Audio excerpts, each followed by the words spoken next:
Hey guys, how you doing? It's David Hess here with my co-host Ryan for Slate of Mind Week 8. We are both traveling, so if the video and audio is kind of choppy this week, it's because we are on travel setups. How you doing today, Ryan? I'm good. I'm good. It can't be any worse than my audio last week. Sounded like I was underwater in a fish tank. So, just hoping we tested this out ahead of time. Hoping it sounds better this week. Yeah, and so if you don't know, if you haven't watched the show before, the show is kind of where we take more of a roster construction and game theory approach to the slate. It's kind of like an early look based on what we're expecting to see this week and kind of how you could leverage different situations in order to get ahead of the field if we're right about what that actually looks like. With that said, Ryan, you had a pretty good week last week, right? I did. I did. I got third in the $15 three max Cool. smaller I'm going field to go ahead and contest. pull up your Played. lineup and you can talk through the thought process and kind of like how you kind of ended up there this week. Is that cool? Yeah, yeah. Let's do it. Yeah, it was a $15 three max, 1,200 people or so. Cool. So this is the lineup. As you can see, 500 bucks to Mr. Ryan. So you just kind of want to talk through kind of how you got to here and the kind of game theory that went into this. Yeah, for sure. So I identified some stacks that I wanted to play during the week. We talked about a few of them last week. In particular, the reason I ended up on the Chargers was the cluster injuries to the Colts defensive line, the defensive backfield. So their top three cornerbacks were all out, and in addition to that, when I was looking through the range of outcomes on Paydirt for different stacks, the Chargers had one of the best 4x um, projections for the stack. And I saw that Quentin Johnston was coming back from his injury. He projected very well and was garnering ownership, but Herbert and the rest of the stack wasn't as owned. And Keenan Allen was a key piece of this too. So anyway, that's how I got on the stack. When it comes to building, I did eat some chalk with the lineup. Um, I had Rasheed Rice, I had Judkins, and they were. I think there's still a case. You could talk through whether Judkins was a good play or not, but within the context of this lineup, I knew that I could eat some ownership. Being that it was only 1,200 people, I didn't want to get where I'm just playing 5 and 10% on players the whole way through. So I felt like that gave me a nice floor. I started with that. And from there, if I was going to target this game environment, the next decision I make was whether or not I was going to run it back with Jonathan Taylor. Um, and actually, JT had a massive week. He was on the winning lineup in this contest. I elected to play Warren, hoping that the passing environment going back and forth, um, that there would be correlation there. Now the Colts were so dominant in the running game. JT ended up paying off his salary, being a fantastic play, but I elected to go with Warren there.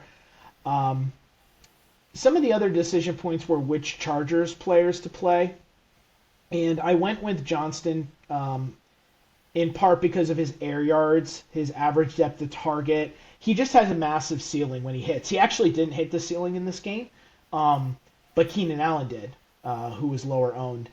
And initially, and I was talking with another player about the decision of Ladd versus Keenan Allen, and the Paydirt projections had a better 4x and actually a higher projection on Allen versus McConkey, and he So was lower owned. something really funny about that, just from my perspective, by the way, is I actually had Keenan Allen as a top play and Johnson as a top play, but not McConkey. And it's because just like a little bit of no ball kind of in this.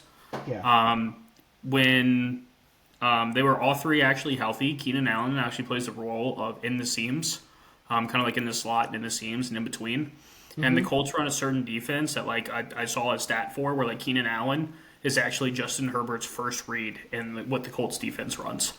So like a little bit of no ball. I don't know if that was like in the projections or whatever, but like just a little bit of like context to that outside of numbers, I guess. Yeah. I mean, I would say that both of us take a lot of time to understand the game, injury reports, matchups, but we also marry that with projections. In my case, I didn't know that. I know there were three cornerbacks out for the Colts. I knew it was a decently high game total between two good teams, and I was trying to make some decision. I'm just, for me, it came down to a better median projection and less ownership. And that's how I got there with Allen. And the Paydirt tools do a great job at helping us identify, you know, projections and players that we want to play. So the last part of this, which was some of the, this is where more of the game theory came in, is I decided, if I'm not going to play Dallas and I'm not going to play the Washington pass game, which were very owned, who benefits in that scenario? It's the highest game total on the week. And if those passing attacks aren't necessary for the optimal lineup, where would those points be going? And so, although he had quite a bit of ownership himself, that's why I went with Williams. If the passing attack from Dallas fails, and that game is not as competitive as we think the spread indicates, maybe the Cowboys are in a leading game state and running the ball. And at the end of the game, I was going up in some of the standings as Cowboys were no longer running. No longer passing, and they were running the ball with Williams, and I was like, he's just ripping off yards. Now, unfortunately, they were so dominant that Jaden Blue came in on the final drive, and I was like, I'm watching Bo Nix just score 4 touchdowns in 6 minutes, and so that ultimately surpassed me in the first place, but I was happy, not with necessarily the raw points from Williams, but that, and you don't have, we don't have to be perfect in every player that we pick in our lineup, but I said if Dallas passing attack fails, the running attack should garner quite a bit of points. So that's how I got there. And Swift, I did have the Browns defense. It was chalky. This was a small field contest. I had played Judkins and Browns defense together. We talked about the pressure matchup last week was insane. The Browns were going to destroy Tua, and the Browns destroyed Tua. I just didn't get too cute there. Now, the other part of this is I was deciding about what kind of other player to put in the running back or flex spot, was that the Bears were also one of the heavier owned teams, one of the heavier owned stacks. I could be wrong about that, David, but I thought I saw quite a bit of projection there. They started really high, but they came down by the time the slate actually started. I think that Caleb was like 6th in ownership, 7th maybe. Okay. That game had a lot of weather involved. It had a soft defense with the New Orleans.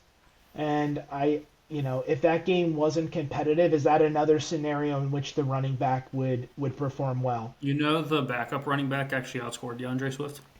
Manungai? Yeah. And that's actually the play that I think won you what you did, by the way. So, just for reference, I did terrible last week. I played all the same players that you see here, except I don't have any DeAndre Swift, and I had a bunch of Jordan Mason that scored 11 points instead. Yeah. I think that was probably the key to the success for this lineup. And I had played Mason. Actually, Mason I had in more lineups than Swift. But if, that was, in this case, one of the points of leverage for the lineup. I actually, just to talk through kind of what I ended up with real quick. I obviously didn't make any money. I think I won back like 40% or whatever. But I essentially hedged my bets on 3 running backs. I played a ton of Judkins, Jonathan Taylor, and Jordan Mason, and then kind of spread it out underneath of that. Something that I think is really interesting this year, and I talked about it in Discord, and we kind of had a back and forth about it and everything else, but as you can see here, is that the chalk this year has hit. Judkins was a great play, even at 50%, unfortunately. I know that it took 3 touchdowns to get there or whatever, but his Miami rush efficiency defense wasn't great. was terrible. Judkins was really cheap, and more importantly, we had no good running back plays this week. Rashee Rice was good chalk, 23 points. Yeah, we talked about that last week. Yeah, and if you look at your lineup, you really only have 2 pivots, right? It's Keenan Allen and DeAndre Swift who both hit, and I guess Herbert. But everybody else is like relatively chalky, up to 50%, even the defense. And so like I think with projections and sims and all that, like and how easily accessible they are, I mean, look at Paydirt where you can get sims for $40 or some really kick-ass tools.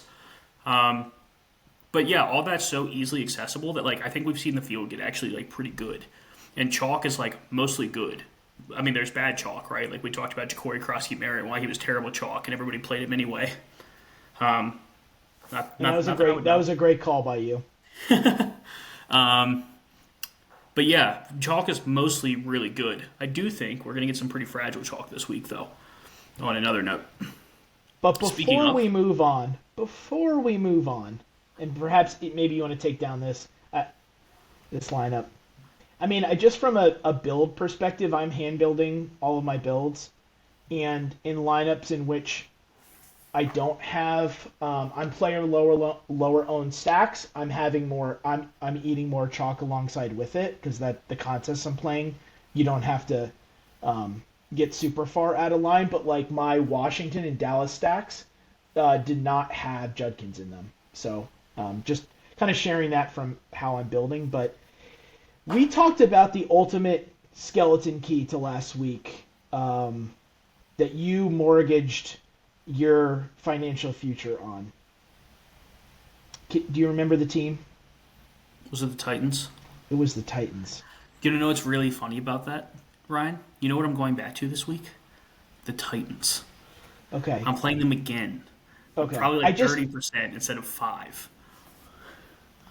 I know I took the minus 1,000 side of, or higher, I guess, that they would not be in the winning lineup, but you know what? DK was an amazing play. And so, like, just so you know, when I set up my Titans we talked about the stack.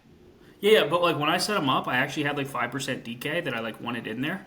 Yeah. And, the funny part is I didn't play a lot of Cam Ward. I did it in one, like I said, as a petty stack, just because I said that I would. But I did play in early slate 30% Alec and Minor, who I actually thought was, like, a really, really outstanding play. With all that said, I think that this will kind of segue us into this week. They waived Tyler Lockett. And Tyler Lockett's gone. If Calvin Ridley's out again, then like you're looking at Alec Minor. I think Chig was out. Gunnar Helm played. Chamir DK and then Cam Ward. And with this week, it's really funny because last week we had so many good game environments that you could pick anything.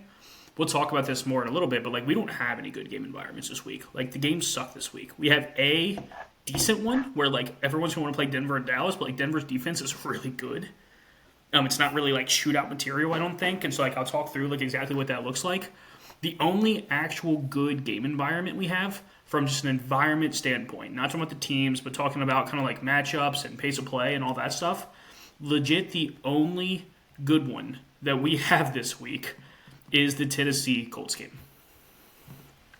What about Baltimore, Chicago, or Philly Giants? So I told you that I was tweaking my process with kind of like matchups and everything since. I'll show this for a second, just to show you kind of what I'm looking at. And you guys, I don't want to show too much of this because it's like my own personal sauce, and I'd rather not leak it to the internet. But let me just show you. So these here is kind of what you're looking for. You kind of want green on both sides, right? We've got Vegas totals over here. Also, remember we talked about something 2 weeks ago, and I told you that people are going to want to stack against the Ravens, and it's like the worst idea on the planet because their defense is actually healthy now.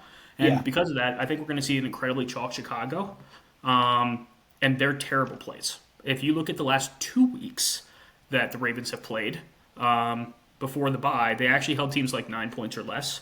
So like this, their defense is pretty much back. Yeah, so this looks like it's a really good matchup, and it's like pretty cheap, and everyone's going to play it, but it's actually not that good. And then you could also, if Lamar Jackson plays, Baltimore's interesting, but like I think it's a good chance he hasn't practiced yet that we see Cooper Rush again. Practice limited. Okay. Yeah. So when you look at these over here, like I said, if we actually look at prior weeks, we actually had a lot of like good matchups across the board. As you can see, we really don't.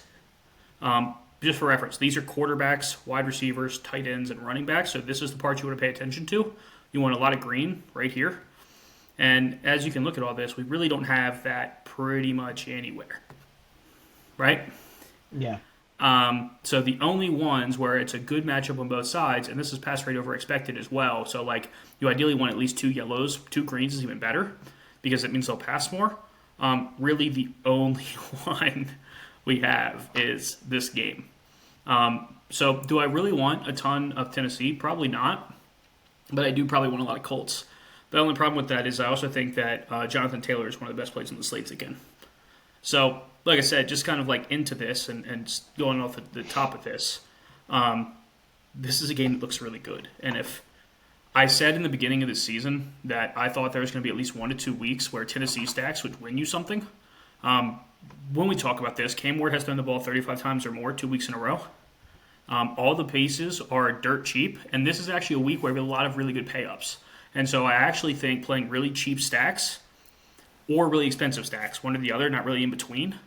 But like the really cheap stacks, you could get to like Bijan Robinson, Devin DeChain, and Jonathan Taylor in your lineup, who are in 3 elite spots. And that's not even including Jamar Chase, who's in a pretty good spot. It's not even including Derrick Henry and Zay Flowers, who are in pretty good spots. I think we have a lot of really good one-offs this week, but not a lot of really good stacks. And so the question for me is, what ugly stack do you feel comfortable with to get all the top plays in your lineup? Okay. And for you, is that Tennessee? Tennessee is the most interesting game environment. I'm not positive that that's where I'm going to end up, especially if they get steamed in any way. If, like, let's say that Tennessee is, like, even, like, 5th highest owned, I'm not playing Tennessee. Like, Tennessee is a terrible team. That'd be, like, ridiculous. Mm-hmm. I think there's a couple that you could talk about, though. So I built a couple of dummy lineups this week just to kind of see, like, what's possible to build with. I built a Cam Ward lineup. I built a Bo Nix lineup, a Tyrod Taylor lineup, a Lamar lineup, and a Baker lineup. Oh, my goodness. When I went to the Lamar Jackson and the Baker ones, I was using players like Tez Johnson, who I think is in a good spot with no Mike Evans. He's probably going to be relatively chalky, maybe nice, 4,300. Oh, I think he will be. Yeah, Rashid Shaheed, who I think Olave will be chalky, but like people don't like to play Shaheed because he literally gets 6 or 30. Yeah. And like K. Dotton, Jerry Jeudy, there's like a lot of those cheaper guys that like have a chance to pay off. But then if you look at the Cam Ward lineup, like let me read you this. Tell me this isn't insane. You can play this week. Cam Ward, Devin DeChain, Bijan Robinson, DK, Tez Johnson, Olave, Noah Fant, Jonathan Taylor, and Ravens defense. You can also play Tyrod Taylor, Devin DeChain, Bijan Robinson, Jamar Chase, Zay Flowers, Josh Reynolds, Noah Fant, and J.K. Dobbins. And so we're like in a spot where like there's a couple of like these cheaper like puke stacks that like you don't need them to crush because we have so many good one-offs that like if we actually have, let's say, 3 players that hit 35 plus fantasy points this week, it becomes a thing that like you probably need all 3.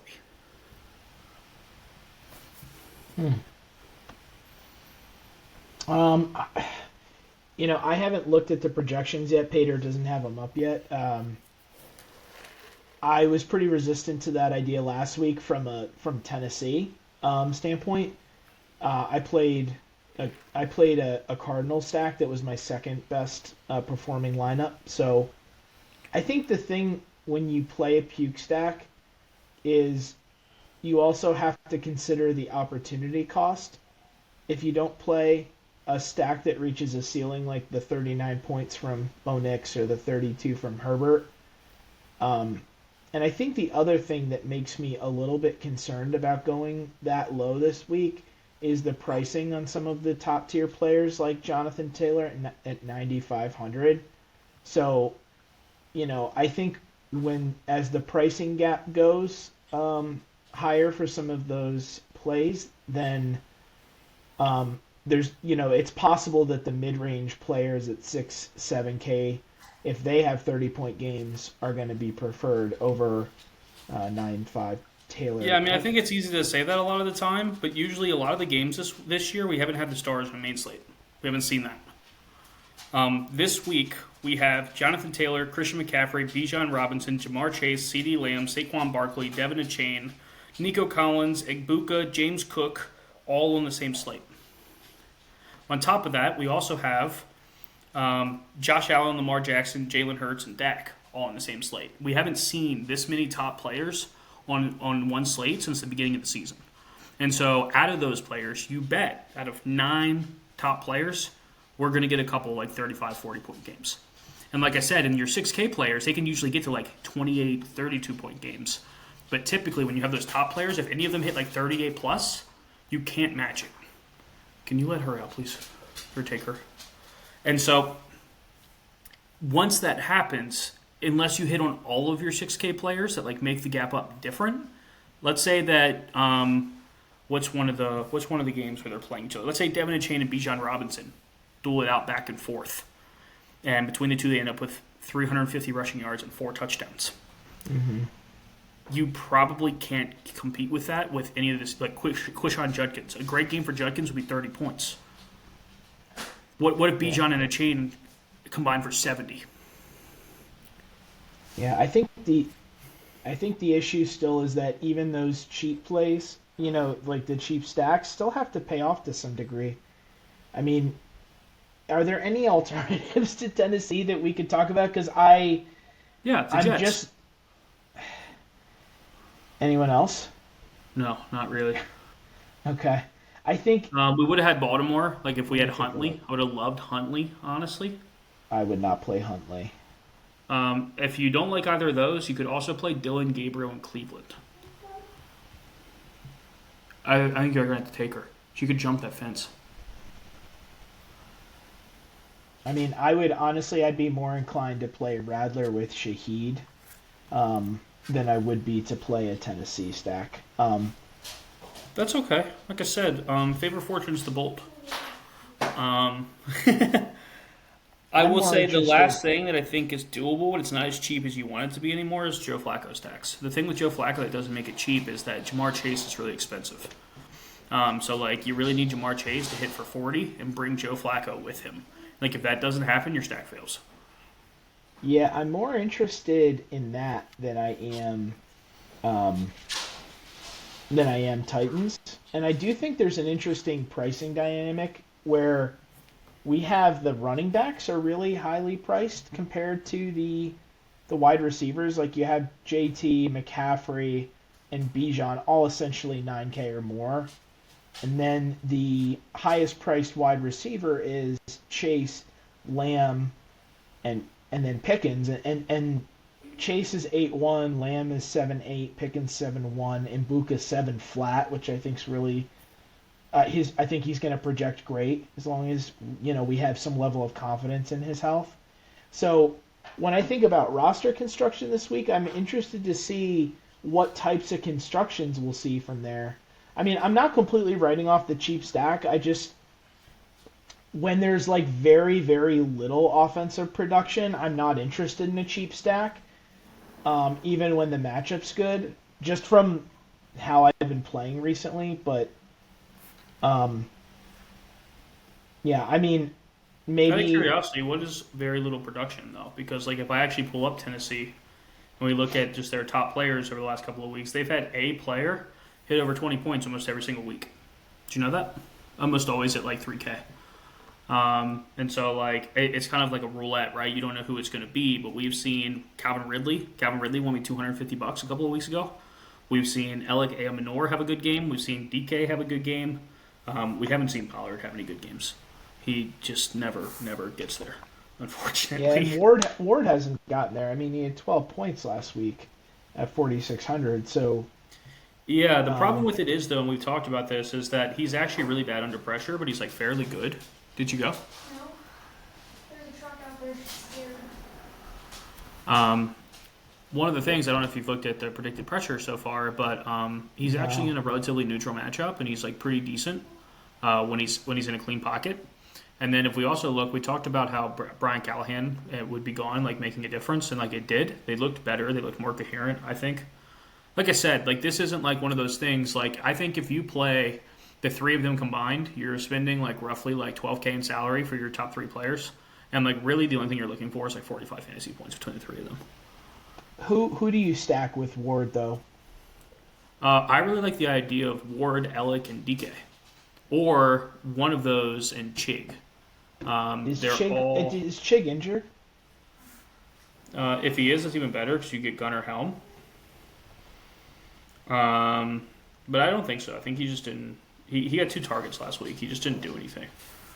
But we had Gunnar Helm, who had 8 last week. Like I said, that's not really a winning. That's like not what you're looking for. But like I said, if you look at DK, and DK's actually been.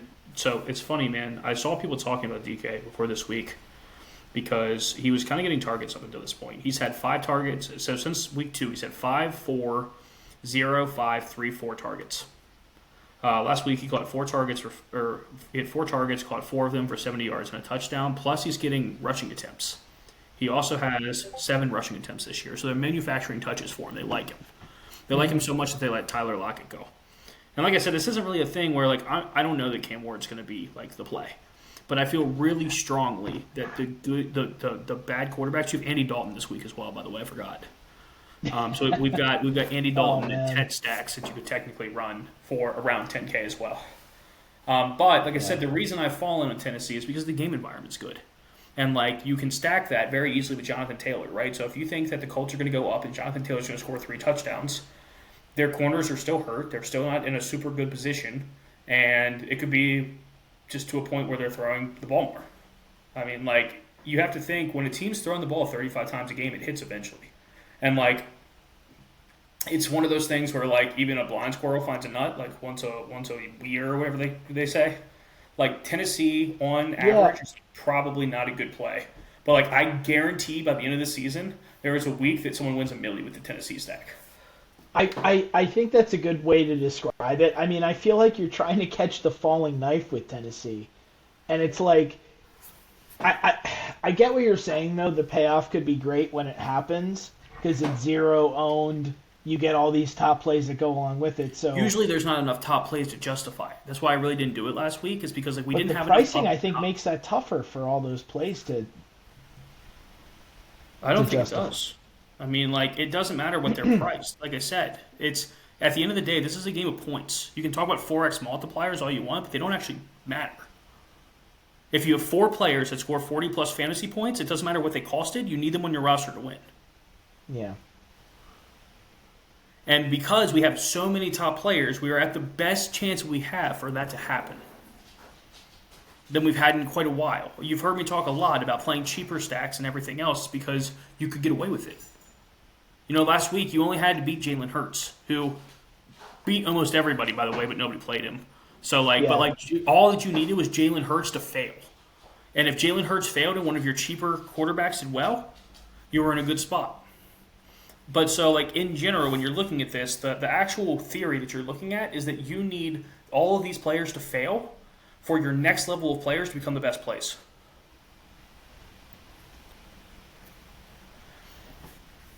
Does that make sense? Yeah. I understand what you're saying. There's a lot of players. I just, with the widening price, and maybe I'm thinking about this wrong, so I'm open. I mean, I'm just, and maybe it's when my you own say bias. that, what are the players you think that are in the mid ranges that could actually score 30 fantasy points this week? Would it be cheating to sort by ceiling on the player range of outcomes, which James now made live? No, that's fine.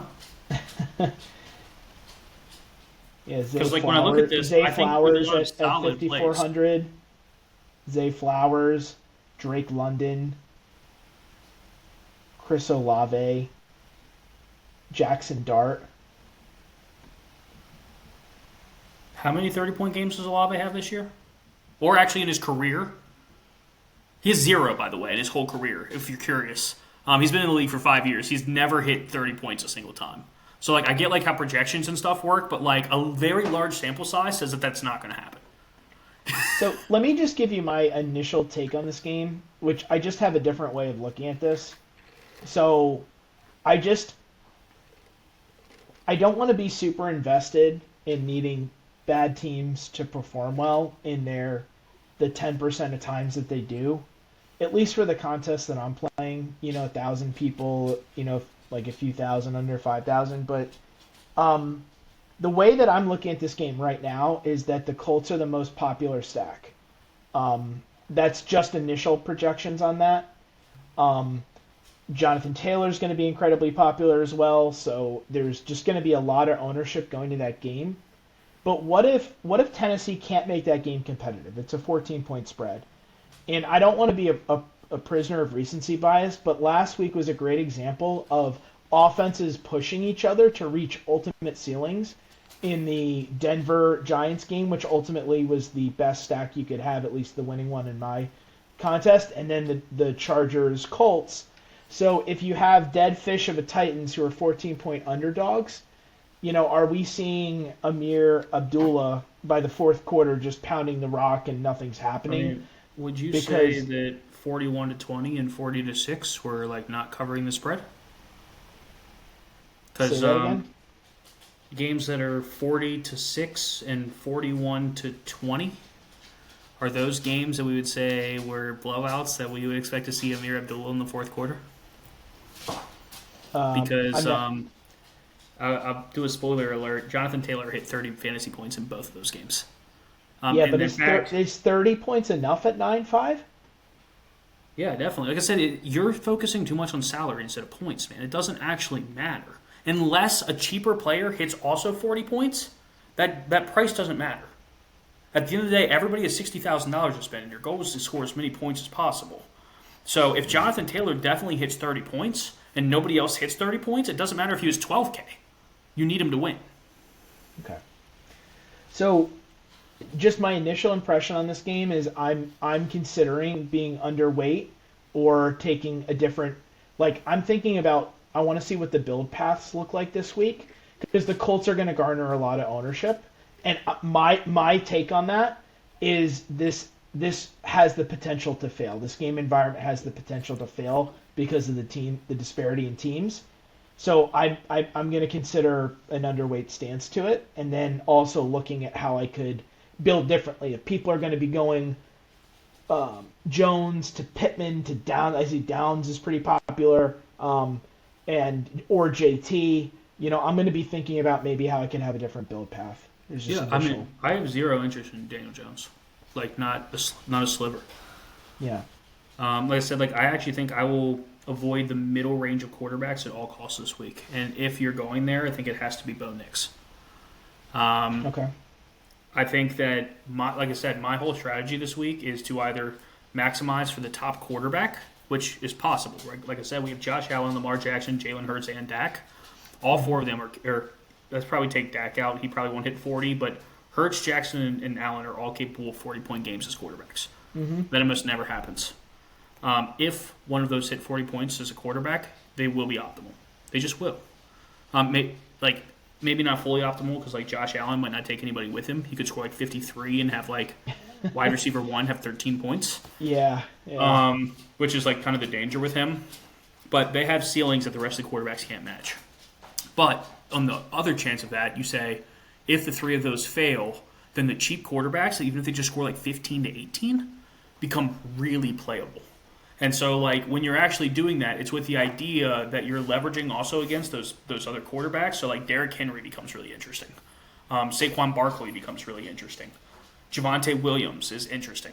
And the idea when you're playing cheap quarterbacks isn't just, cheap quarterback, jam it in. It's the idea that the top quarterbacks, because of that, fail for some reason, which means that it's not important to have a high-scoring quarterback as long as they don't completely bust. And so that's really what you're hoping for when you play any of those cheap quarterbacks. And that, I think, from a roster construction standpoint, is really interesting. We have Daniel Jones and Bo Nix at 6K projected to be the most popular quarterbacks. So you're saying go cheaper, go more expensive, and that's my initial impression too. Although I am going to have a Bo Nix stack, I'm just going to be looking at how that could be a unique approach to it. But that, I think, I'm really on board with that. If the field is going to cluster right at 6K, and they're going to have one of those, and then they're going to have some very common, they're going to have Tez Johnson, we're going to have JT, my lineups are going to be different in how they're formatted. Yeah, and so like I said, what I really like about it is that because people are playing all the mid-ranges like you were talking about, they probably can't get to 3 of the top studs. And so my whole idea behind everything that I'm building this week is if we say out of 9 studs, 3 of them have 30 plus, can't reach games, and you get the right 3. You're ahead of everybody. Your 3 players has 90 to 110 points now. Yeah. And it means that you get a little bit more wiggle room. And so that's kind of like the idea behind it. Like I said, it's not really about the quarterback, man. Like, I'd be thrilled if I play any of the guys I talked about, Andy Dalton, Tyrod Taylor, Cam Ward, any of those, and they get me like 16 fantasy points. It's a win. As long as the pass catcher that was played with them was the top projected person, they hit like 20 to 24. And then you need your 3 studs that you were able to get because of that to put up game-winning scores. That's the idea. Yeah. And so, like, it's really not about that. Like, if you're playing a cheap quarterback, the thought process is actually that everybody else has failed. Right. Right. You're not missing out on 40 points from Allen or Lamar. Yeah, because, like, if Allen, Hurts, Lamar Hurts. Jackson get there, it doesn't matter. Your Cam Ward could have 20 fantasy points, and it's still meaningless. Right. You can't catch the 48-point Josh Allen game. Right. And so, Yeah. like I said, it's like these are like constructions you have to think through. And so, like, it really isn't as black as white as me just saying, like, oh, like, cheap quarterback good. Like, it's really probably not. It's like I'm just kind of banking that the wide receivers and running backs that are expensive outscore the expensive quarterbacks. And then all you need at that point is, like, Cam Ward to outscore Tez Johnson. Does that make sense? Yeah. Yeah. I think this is a good discussion to have as we go into the week. I'm interested to see here. I know it's early. Do you have any indication of how popular top-end wide receivers are going to be? Because of the pricing, I'm just interested in how those constructions are going to be. I think for the most part, we see mostly balanced builds with like 1 or 2 cheap pieces and 1 or 2 top pieces. I think that based on just what I'm looking at, I think Igbuka is probably the wide receiver that we see play the most because Mike Evans and Chris Godwin are out. So like at 7K, people are flood to Igbuka. And I also think that we see a lot of Jonathan Taylor and Bijan Robinson. Yeah. So, like, to me, most builds will have Igbuka and then one of Jonathan Taylor or Bijan Robinson. Like I said, so, like, I think something really interesting is to play Jonathan Taylor and Bijan Robinson. Or I really like, especially, Devin Achane a little bit lower because Cleveland has been, or Atlanta has been pretty susceptible to running backs, especially passing running backs lately. And he's like a little bit cheaper, but he's right in like that Igbuka range. And so like I think Devin Achane is going to be one of those really overlooked players this week. And so that's what I'm saying. It's like I really actually like all 5 of the top running backs. And with McCaffrey at 9K now, I don't think no one's going to play him, even though he just had 40 points last week for like the first time in forever. Yeah. And so like the matchup's bad too. So many top of the line plays, man, that like all I can think about is like stuffing as many of them in my roster as possible. And with so like little real value this week outside of Tez Johnson. Like I said, we have a couple like 5K guys, but as of right now, we don't have any like really good. Flowers is going to be really popular at 5,400. I think Henry. I think people would end up playing Henry this week. Yeah. He's going to be like 6K Henry. I could see him being steamed to the moon. So like you're paying less for Derrick Henry than Cam Scatterbu, which is like absolutely absurd. But if you pay attention, even when you get like a little lower, like even tight ends, we don't have a lot of good tight ends this week that are cheaper. Like George Kittle will probably be pretty played, I think, at 4,500 because like he's like an elite talent. He's a whole $1,000 cheaper than Tyler Warren, so like we probably see a lot of like George Kittle. But like then Harold Fannin, who's like everybody's like favorite cheap piece, is like the 4th most expensive tight end on the slate now. Yeah. And so like you can get down in these like cheap tight ends, but they're all like relatively bad. They've got like their own warts that people probably won't want to play. So I think it's pretty positive. We see a lot of Kittle, a lot of Warren, a lot of Ferguson, a lot of Fannin. People will be above 4,400 or more. Pretty positive. I think we see a lot of the 6K quarterbacks. I think we see a lot of Tez Johnson. But like I said, there's not actually a lot of value this week unless somebody gets hurt midweek and something opens up again. Yeah. Which means that people are going to build mostly balanced builds with 1 or 2 studs. I think Baltimore's going to be a really critical.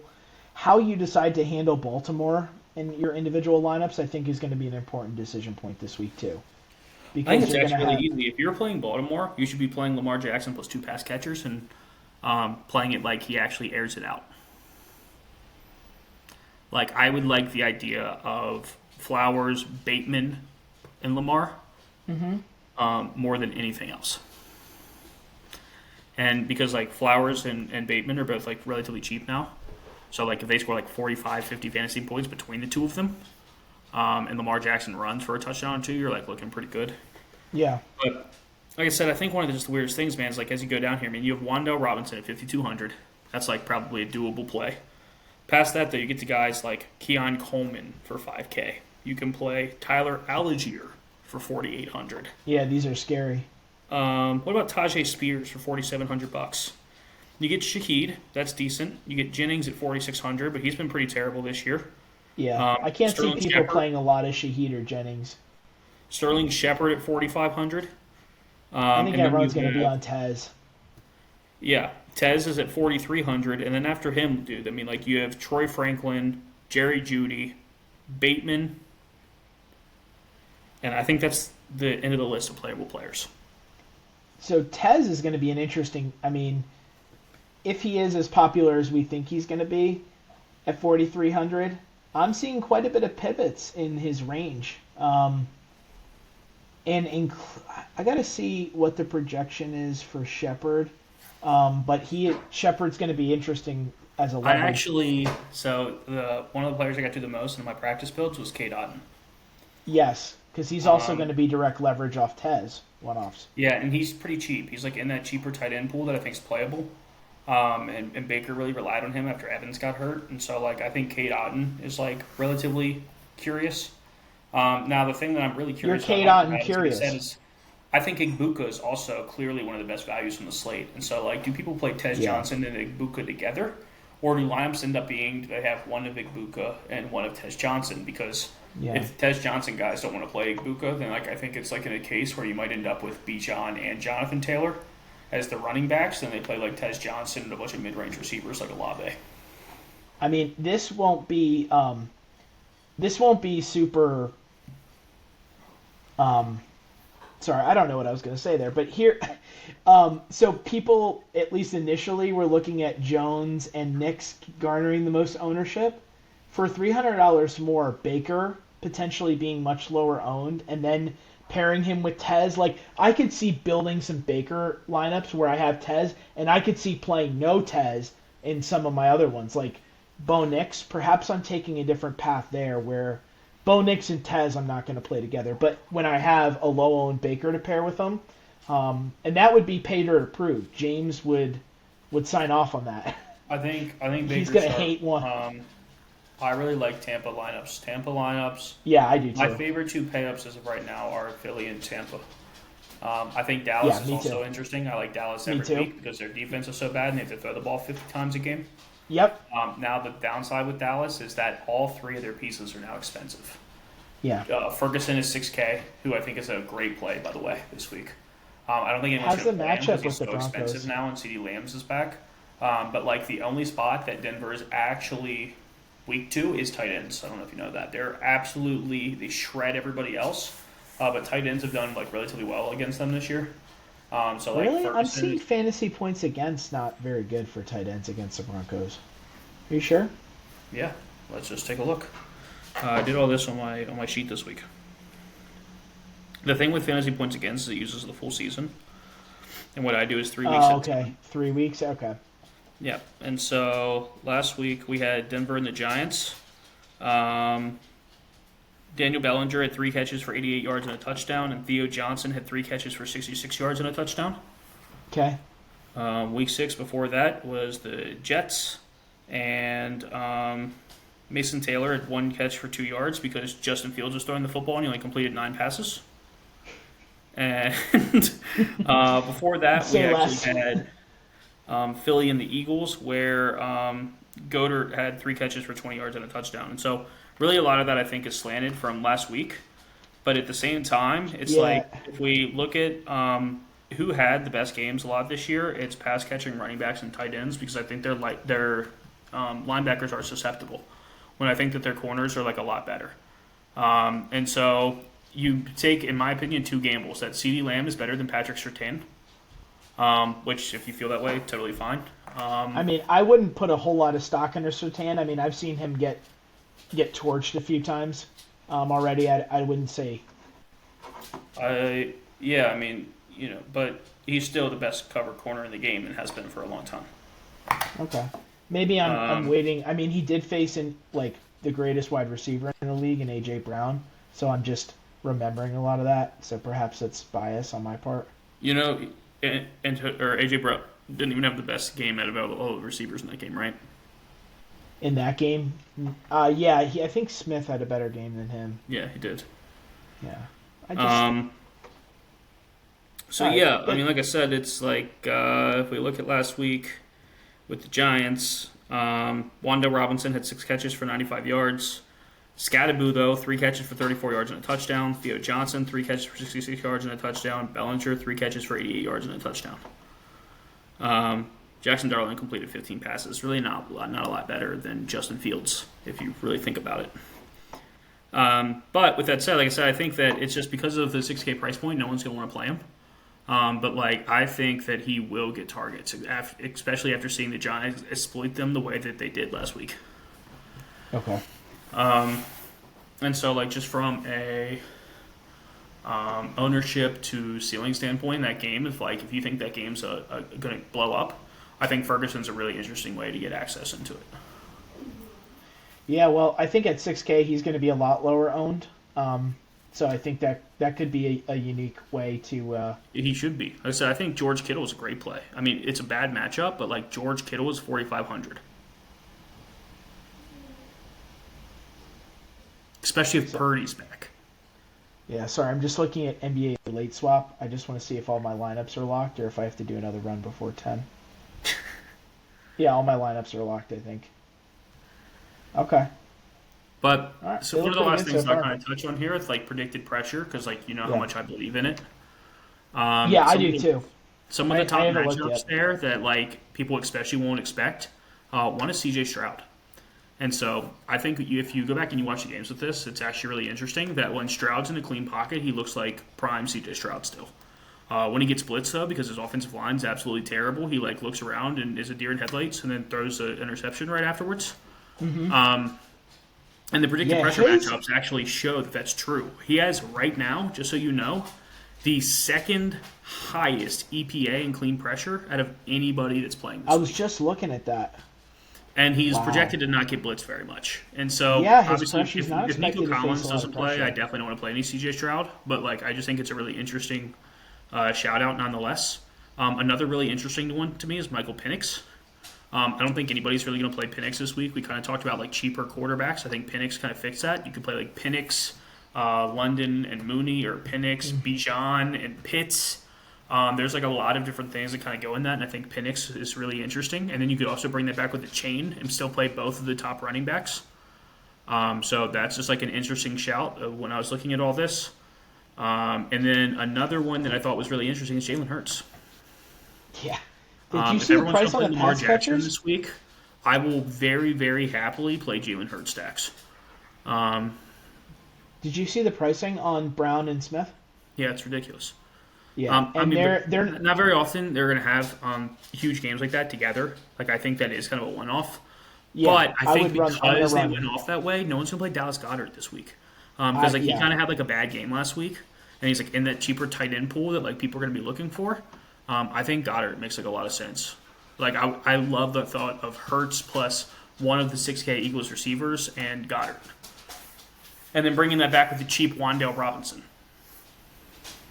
Yep. Yeah, I like that too. So we have a lot of the same teams. I'm really interested in Philly. I'm really interested in Baltimore if Lamar is going to play. I probably will have a Denver stack as well. And I'm interested in Tampa. The last one. I don't want to play any Baltimore, man, especially if they're chalky. Just like you were talking about with the Colts, I just don't know that with their defense being back, that Caleb Williams is good enough to push them. I really think that it could be to a point that Derrick Henry is a great play, and he might just be something at 6K that you have to eat. Yeah. No, I think that's a fair point.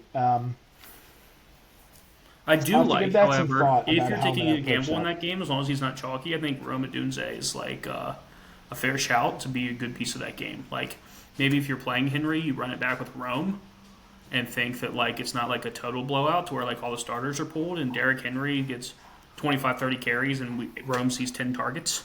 Hmm. Like something like that might make sense if you're going to play Derrick Henry. Yeah. I mean, he's down to 6,300. We we believe that that's going to be a trailing game state for them. So I like the idea of correlating Henry with Adunze, and I don't think. Yeah, I'm not sure the ownership projection's still pretty early, but excuse me. I think that's a good way to account for that.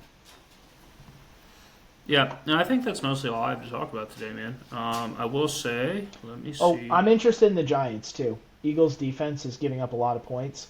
I'm interested in Dart plus Wandale, maybe one of his cheap tight ends too. See, I don't want to play Dart. I don't think he has the ceiling. I think Dart's one of those guys that he's kind of priced in the same way that like Baker and all them are priced, but he's not quite a runner like Josh Allen, where he can put up like 2, 3 touchdowns very frequently. But he's also like I think his pricing makes him really like prohibitive to have on your team.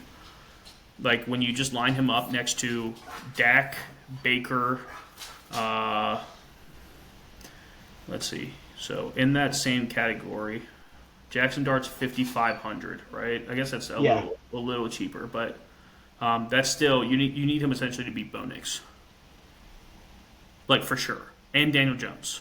And I even don't think that's possible. I mean, it's possible. Don't get me Oh, I wrong. think I think that very rarely he could beat Daniel Jones. Bo Nix is going to be a little bit tougher. Um, I would rather play Brock Purdy, $300 above him, with Christian McCaffrey and George Kittle, and just get all the chalk, but with the quarterback that nobody wants to play.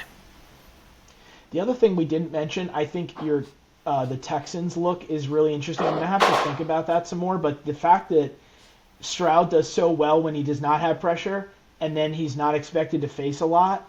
I do want to go back and look at the pressure rates just last week because San Fran adjusted their defense with Fred Warner out, and they looked improved last week. But the other part of this is Nico Collins had a concussion. He didn't practice today. He's not likely to go. Christian Kirk did not practice. He's not likely to go. So Hutchinson, Schultz, and Stroud could be really interesting if Yeah, he's going to have a clean Christian pocket. Kirk is also out. Yeah, I mentioned that he didn't Oh, practice okay, today. yeah. So Yeah, like we also could potentially have Jaden Higgins and Jalen Noel, which like that's like really thin. I would only do yeah, that like in Stroud stacks. I think you could play Hutchinson and Schultz separately. But that would again, because you get a 3K player, put you back in cheap stack territory, where you could right. probably play the three of them with one of the two rookies and still play three studs. That's what I was thinking. That might be a way that I'm more interested in playing a I think deep Tyrod stack. Taylor is actually a really good shout, man. It's like kind of crazy, but like Tyrod Taylor is like a good facilitator. Um, Does anyone is anyone a good facilitator though in that offense? I mean, he's been in so far this year. He just hasn't looked. I mean, I like him. I used to call him Ty God, and I think that's a Paydirt like you know euphemism reference. But that offense just them in Tennessee just don't look like Tyrod anything I Taylor want to scored be 18 invested in. fantasy points in week three, dude, in his only start. Okay, well, this is a nut matchup. Now Tyrod he was limited in practice with his knee today, He'll play, so man. you think he's gonna play? Yeah, they're gonna play him. And like I said, at Okay. 4,500, the interesting thing with them, like we just talked about with Nico Collins, is that Garrett Wilson is also out, which means that you're playing him with Josh Reynolds, Reynolds, who is Taylor. really, really, really cheap. He's 3,900, and he had 9 targets last week. That means that Yeah, you can play him with Mason Taylor, who has sucked the last couple of weeks, but I think that Tyrod might be able to unlock Mason Taylor in a way that Justin Fields couldn't. So like Mason Taylor's 3,500, and it's like literally the nut matchup of all tight ends. So like I low key like the Jet stacks, especially with Jamar Chase. yeah. You run it back with Chase there. I have a little bit of interest on Brown. Now Chase Brown, now that his price has dipped down to 5,400, and they I could think it's be in a still a leading. really bad matchup, man. Yeah. Like, I'm not saying he couldn't pop. He can. But we've talked about him before. He has never reached the ceiling that you've needed. So You are correct. But at his current price, he doesn't need 30 points anymore. yeah, If he gets you 26, which he's hit a bunch of times, you're like probably in a good spot now. yeah, and I like Chase there better, but I just Yeah, haven't. the problem with that is that for him to hit that ceiling, he's not a very good runner. He's always been inefficient. He needs a bunch of targets, and Flacco hasn't targeted him in that kind of rate. Yeah, and they're like if they're we expect them to be in a leading game state, he's not going to get the passing work as often. Yeah, so like I said, that's all just really early stuff for me. A lot of just Yeah, different thoughts. The one thing that I will leave off here at the end that I think could be interesting, but it's kind of a stretch.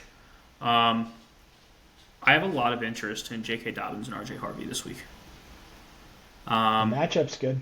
Yeah, and because everybody's playing Denver passing game, I don't think anyone's going to play them. Direct leverage. Now, Dallas gives up a ton of receptions to running backs, which I think makes R.J. Harvey at least a little bit interesting. Yeah. He's had targets of 1, 2, 3, 5, 3, 4, and 2 this year, and with all those, he's had 6.5 fantasy points or more 4 times, and one of those is a 20-point game. Now, I'm not saying 6.5 is good. If you get 6.5, you're absolutely cooked, even at 4K.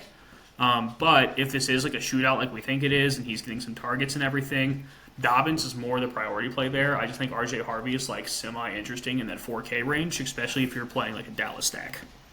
I definitely agree with that. I'm interested in those running backs.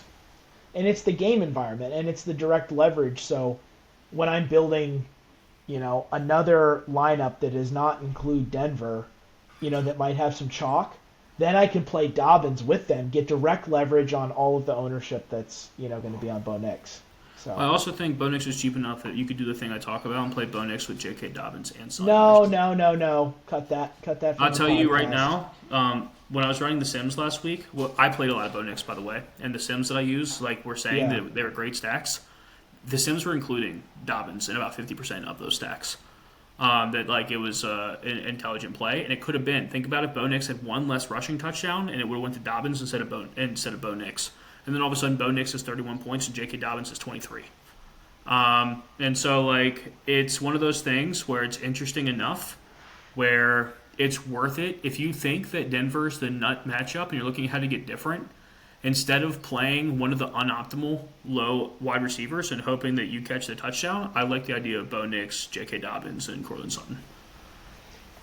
In a sport in which we value correlation to reach ceilings, I do not like playing players that are negatively correlated with each other. So, Sure, I won 2 times last year with negatives players that are negatively correlated with each other. One of them was Josh Allen and James Cook, who I ran with zero I wide mean, receivers, by the way. I played Josh Allen and James Cook as the stack. yeah, I mean, I think there's some small circumstances, but I think as an industry, the DFS industry is overvalued. I don't know why we've become like so interested in playing running backs with the quarterbacks. Because the But I'm idea not, is I'm that not as it's with not it. you're betting that a team scores a lot of points. If Denver scores 50 points and they all come through Bo Nix and J.K. Dobbins, you've collected 100% of the touchdowns.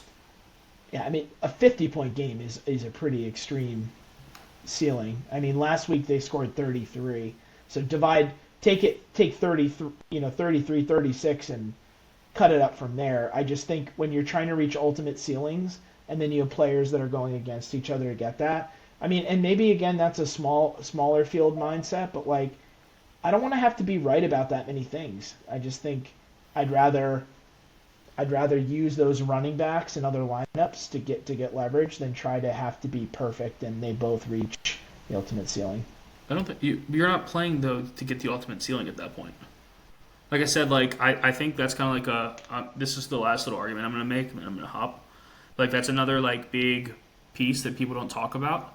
It's like if we actually let's take away all the correlation and everything for just a second and talk about this game from a macro standpoint. This is a game where you're playing against thousands and thousands of other people, where you have a $60,000 salary to score the most points, right? On a slate like this, on average, where we have this many stars, you're probably going to need 240 to 250 fantasy points to win a game, which means that every single player that you roster has to score 30 fantasy points. Every single one. If they can't score 30, you're probably not going to get there, right? That's like Yeah, I think that's a good way to describe it. Yeah. so. Is it likely that J.K. Dobbins and Bo Nix both score 30 fantasy points? It's not. Yeah. I But the agree with reason that. that you would play something like that is if, for whatever reason, that's not the score that it takes, right? Because there's not enough players to get to 30 fantasy points. A lot of the studs fail. And then if Dallas and Denver is the only game environment that goes off, you would actually just want as many players from that game as possible. And so in a way like that, you would essentially play Bo Nix, J.K. Dobbins, Cortland Sutton, Ferguson, and C.D. Lamb. And you would just take all of them, right? Because now the only bet that you're making is that this is the only game that they combine for 80 points. And you want as much of it as possible. And so the part that people don't think through enough is that it's not always the same goal. When you're thinking through how these different rosters get there, you have to start thinking about like what would fail and what's it look like, and then build around it. And so like I wouldn't build you don't run Bo Nix, J.K. Dobbins, Cortland Sutton with no run back. Like that's mental. Yeah. You need ultimate ceiling for all those guys to get there, so you absolutely want a run back. Yeah, and so, but like I said, you don't necessarily need ultimate ceiling, right? It's like what if every other game Oh, fails? but all the other games failed. But that But game like this game they're pushing goes each off. other. So like in you that don't game. need Yeah. ultimate ceiling. They don't need to score 40 fantasy points. But if they combine for 170 and nothing else does that, all of a sudden you're ahead of the whole field. And so like I think a part that really gets lost in correlation and numbers and projections and all that stuff is that all of these different kinds of lineups can hit and win. It's not always about capturing the ultimate game. But it's important that if you're building one of these to actually understand what you're building so that you can Yep. build it correctly instead of just building something to be unique.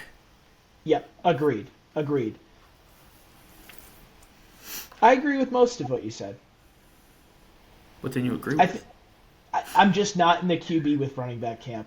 But the scenario, the way that you described it, and the way that we think about these games and how the slate's going to play out, and having a lineup that is correlated in the right environments, like that these other environments are failing. We want a good portion of that game. All that makes sense to me. I understand. I'll actually tell you a swap that I made this week. I kind of told you where this came from. Is that I think my new base stacks is quarterback +1/+2. Okay. You want to tell us a little bit how you got there, like why you're doing that? I don't want to get too far into it. I mean, I've started delving into more high level players and like dissecting how they play. Okay. But the reasoning behind it is, and this is kind of counterintuitive to something I talked about early this season, but we know that most of the time, pass catchers only get there with one person. We do know that. Yeah. We know But that, the problem with that is if you run that, you're taking a whole bunch of individual bets on like skinny stacks and everything else. And so, if you actually think through it, it's like in this scenario, you don't want like C.D. Lamb and George Pickens as your +2. This isn't Nix, Sutton, Pickens, and Lamb. That looks horrendous. Because if Lamb and Pickens both get there, you should really just play Dak. Right. And play Sutton by himself. Right. But think into a spot where what's something we could talk about. I'm going to use Tennessee here, not because it's like the right one, just because I think that the Colts are an interesting part to talk about. Where let's say you say Cam Ward and DK with Tyler Warren and Jonathan Taylor. Yeah. Where you have one cheaper play that's like relatively good, and then one more expensive play where they could both get there independently of each other, and then you're getting four pieces right if you just get the one game environment right. Yes. And I think that that's a really interesting build because I think that when you win GPPs a lot, it actually is because you've hit the right game environment, and people are afraid to take those big bets. And so, like, I actually think one of the highest things you could do if you like to win top 1% lineups, this isn't going to get you, like, mid-place, but it's to overstack the same game with 4 or 5 players from potentially both teams and then just nail the right game environment. And then play chalk around them. Yeah. I think most people are afraid of that because of loss aversion, that they feel like I can't play. There's not enough points to go around. I don't want to play 2 pass catchers from the same game. But I think that's a really interesting way to think about it. And I'll tell you one spot where I actually like it a lot, looking at everything, and you said this earlier, is Spencer Rattler, Chris Olave with Tez Johnson, and Emeka Egbuka. Yeah, I think that's a good example. Where, like, if Emeka and Tez can both hit without Baker scoring 40. So, like, if Baker scores, like, 26 and Rattler gets you 19, but it saves you $1,200. And then also Olave goes off for 28 fantasy points, and, like, you get all the best parts without, like, while still having, like, optimal pieces. And so, like, when you start thinking about it through that, we talked about earlier how I really didn't think enough about what each individual lineup actually looked like. I made rules, but they were all, like, surface level rules. They weren't, like, actually, like, thinking through at a micro level. And I think one of the biggest things that we could do right now is just think through more things like that and build lineups really intentionally with those ideas. Yep. Yeah, and that's what I've been focusing on. I'm doing like six lineups a week, but I'm hand building it, and I'm thinking if A, then B. So there's reasons why I'm building them the way that I am. And I think even think about it this way, that if you were really in on a game environment, and this is kind of like, so you don't like the Colts, right? I'm coming back to the Titans because I just want to talk through some of these ugly things real quick, then we'll wrap it up. Okay. But, like, let's say that you love the Colts this week, but you're sitting here telling me you hate the Titans. You don't, so this doesn't apply to you. But for anybody watching this show that was like, ooh, Titans, like, do this whole thing, but you're playing Daniel Jones, it kind of makes you an idiot. Because if you actually think that the Colts are a really good stack, you should have trail bets that Cam Ward would also get there. And so when you think about this through, like, what's really likely to succeed, and if you have, like, one stack that you really like, I think you should have a lineup on the other side of that, on both sides, kind of hitting the same game environment multiple times. Because if you get that game environment right, you probably win. Mm-hmm. And so, like, it's just, like, kind of a thing where, like, you're making trail bets based on the things that you like about other things that could possibly happen in that game. Yeah, totally agree with that. I was thinking the same thing. If you want to play a Colt stack, but you don't think there's going to be any production from the Titans to push them, like, if you really believe in the Colt stacks this week, you should have one Titan stack. And if you're not comfortable having one Titan stack, you shouldn't play any Colt stacks. Yeah, and I said in the beginning, I'm at this point, my initial thought is I don't want to have either of those. Yeah, like I said, that's totally fair. I'll have for anybody JT. watching this, it's like, man, the Colts are awesome, but, like, ew, the Titans, it's like, if you think that, don't play the Colts. Do yourself a favor and you pick something those else. stacks are correlated. Like, the passing games... Thank you, baby. 1 sec. All right, ready to wrap up?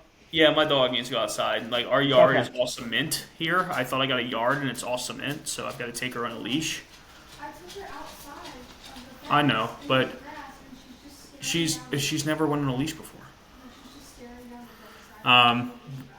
But yeah, Ryan, as always, thanks for talking football with me today. I feel like this is we've done plays and stuff. This was like a really intensive, like, game theory roster construction conversation that I think is actually, like, really unique and different. So hopefully everybody enjoyed it. Good luck this week. Hope you win more money, and I'll see you next week. Awesome. Thanks, David. All right, I'll see you guys. All right, see you, man.